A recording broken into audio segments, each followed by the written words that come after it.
সংখ্যালঘু নেতাদের বলছি, আজও আপনারা বলছেন ইসকন হত্যা করেনি সাইফুল ভাইকে। কে হত্যা করেছে তাহলে? এই 28 বছরের জীবনে মন্দির পাহারা দিতে কোন হুজুরকে দেখিনি, আমি কোন শিবিরের নেতাকে দেখিনি। কিন্তু ওই 2024-এ আমি দেখেছি যে আমার মুসলমান ভাইরা বৌদ্ধ মন্দির কিভাবে পাহারা দিয়েছে, হিন্দু মন্দির কিভাবে পাহারা দিয়েছে, আমি এটা দেখেছি। এটা কি আমাদের বাংলাদেশের জন্য, সম্প্রীতির বাংলাদেশ বলার জন্য কি যথেষ্ট নয় কিনা? আপনাদের কাছে জিজ্ঞাসা।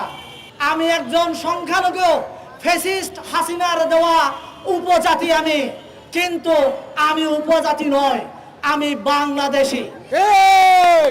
আজকে বাংলাদেশে আমরা 6000 আছে, আগামীতে এই 6000ও বাংলাদেশে থাকবো না যদি এই আমরা সেই মোদির ইশারায়, ইসকনের ইশারায় আমরা তাদের কথা মতো চলি। এই 90% মুসলমানের কাছে আমার আহ্বান থাকবে, আপনারা দেখিয়ে দেন এই বাংলাদেশের মানচিত্রে একমাত্র মুসলমানরাই ভিন্ন ধর্মাবলম্বী ভাইদেরকে বুকে আগলে নিয়ে নিরাপত্তা দিয়ে রেখেছে। এটার উজ্জ্বল দৃষ্টান্ত বাংলাদেশ ছাড়া পৃথিবীতে অন্য কোনো দেশ নাই। এটা আপনারা দেখিয়ে দেন। শুভেন্দু বলেছেন এরা নাকি আমাদের বাংলাদেশের বর্ডারে এসে হামলা করবেন, সমাবেশ করবেন। আমাদের বাংলাদেশে 18 কোটি মানুষকে আঙ্গুল চুষবে নাকি? আমরা শুভেন্দুকে হুঁশিয়ারি দিয়ে বলছি, আমরা এখনো মরে যাইনি, আমরা বেঁচে আছি, আমরা বেঁচে আছি। বাংলাদেশের দিকে চোখ তুলে তাকাবা, ওই চোখ আমরা উপড়ে ফেলবো। মাথায় দিয়ে যাওয়া শব্দ সংখ্যালঘু। এই সংখ্যালঘু নেতারা দাবি করেন বাংলাদেশে হিন্দু 37% ছিল, এখন হয়েছে 8%।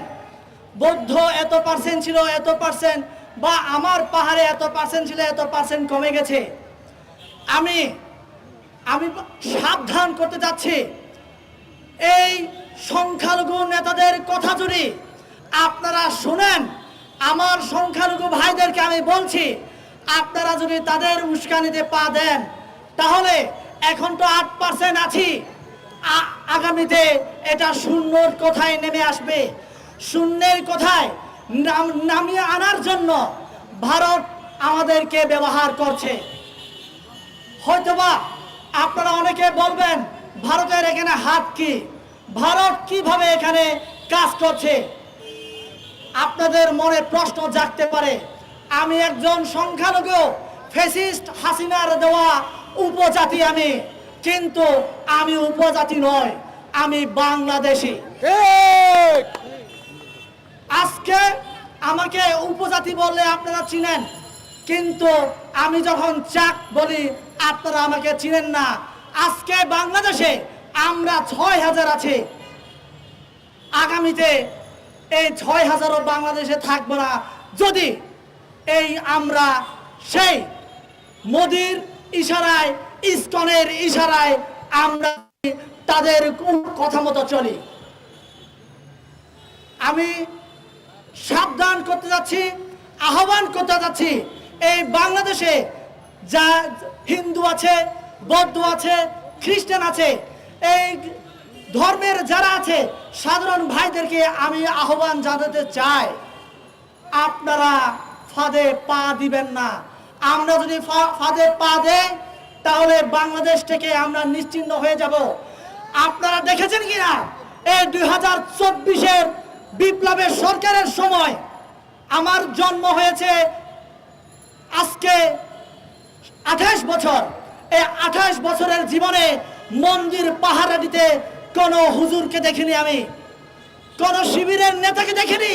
কিন্তু ওই 2024-এ আমি দেখেছি যে আমার মুসলমান ভাইরা বৌদ্ধ মন্দির কিভাবে পাহারা দিয়েছে, মন্দির কিভাবে হিন্দু মন্দির কিভাবে পাহারা দিয়েছে, আমি এটা দেখেছি। এটা কি আমাদের বাংলাদেশের জন্য, সম্প্রীতির বাংলাদেশ বলার জন্য কি যথেষ্ট নয় কিনা? আপনাদের কাছে জিজ্ঞাসা।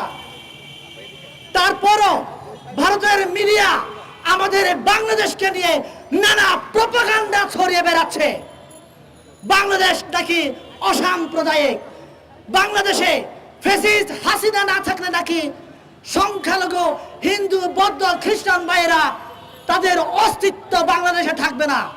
আমি জামাতের ভাইদেরকে অনুরোধ করতে চাই, শিবিরের ভাইদেরকে অনুরোধ করতে চাই, কিছুক্ষণ আগে আমার আগে এক বক্তা বলে গেছে বাংলাদেশের 90% মুসলমান। এই 90% মুসলমানের কাছে আমার আহ্বান থাকবে, আপনারা দেখিয়ে দেন এই বাংলাদেশের মানচিত্রে একমাত্র মুসলমানরাই ভিন্ন ধর্মাবলম্বী ভাইদেরকে বুকে আগলে নিয়ে নিরাপত্তা দিয়ে রেখেছে। এটার উজ্জ্বল দৃষ্টান্ত বাংলাদেশ ছাড়া পৃথিবীতে অন্য কোনো দেশ নাই। এটা আপনারা দেখিয়ে দেন, আপনাদের কাছে এটাই আমার আহ্বান থাকবে। তাহলে আজকে কে হিন্দু মারা গেল, কে মুসলমান মারা গেল, এই বিচার বিশ্লেষণে আমাদেরকে সমাবেশ করতে হবে না। আজকে এক হিন্দু ভাই মারা গেলে আমাদেরকে সাম্প্রদায়িক ভাবে আমরা নিয়ে যাই, এক পাহাড়ি মারা গেলে এটা সাম্প্রদায়িক নিয়ে যায়। আমরা সাম্প্রদায়িক ডানা বাঁধতে বাঁধতে বাংলাদেশকে এমন ভাবে এমন জায়গায় নিয়ে যাওয়ার চেষ্টা করছে যাতে করে আমরা আমাদের মনের অজান্তেই আমরা ভারতের অঙ্গরাজ্যে ঢুকে যাই। আমরা ভারতের অঙ্গরাজ্য হতে চাই না। এই বাংলাদেশের প্রত্যেকটা মানুষ ভারতের অঙ্গরাজ্যের মধ্যে থাকতে চায় না, আমরা স্বাধীন বাংলাদেশে থাকতে চাই। শুভেন্দু বলেছেন এরা নাকি আমাদের বাংলাদেশের বর্ডারে এসে হামলা করবেন, সমাবেশ করবেন। আমাদের বাংলাদেশে 18 কোটি মানুষ কি আঙ্গুল চুষবে নাকি? আপনারা বলেন আমরা কি আঙ্গুল চুষবো?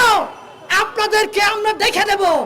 আপনাদের 7 সিস্টার আমাদের হাতের ইশারায় থাকবে। আপনারা যদি বেশি তাল বাহানা করেন তাহলে আমাদের বাংলাদেশের 18 কোটি মানুষ অস্ত্র ধরা লাগবে না। একটা লাঠি নিয়ে যদি আমরা ভারতের দিকে অগ্রসর হই তাহলে আপনাদের অবস্থা কি হবে আপনারা চিন্তা করে দেখুন। 7 সিস্টারের ভাইদেরকে অনুরোধ করছি, তা আপনারা মোদির পা আর চাটবেন না। মোদির পা চাটবেন তাহলে আপনারা সুখে থাকবেন না। সুখে থাকতে চাইলে আপনারা বাংলাদেশের পাশে এসে দাঁড়ান, বাংলাদেশের নাগরিকের পাশে এসে দাঁড়ান। তাহলে আপনাদের জিডিপি থেকে শুরু করে সামাজিক, অর্থনৈতিক, রাজনৈতিক প্রত্যেকটা জায়গায় আপনাদের মুক্তি মিলবে। অন্যথায় আপনাদের মুক্তি নাই। মুক্তি চাইলে আমাদের বাংলাদেশের পাশে দাঁড়ান। আমরা শুভেন্দুকে হুঁশিয়ারি দিয়ে বলছি, আমরা এখনো মরে যাইনি, আমরা বেঁচে আছি, আমরা বেঁচে আছি। বাংলাদেশের দিকে চোখ তুলে তাকাবা, ওই চোখ আমরা উপড়ে ফেলবো, আমরা উপড়ে ফেলবো। মোদির ইশারায় চলিও না ভাই।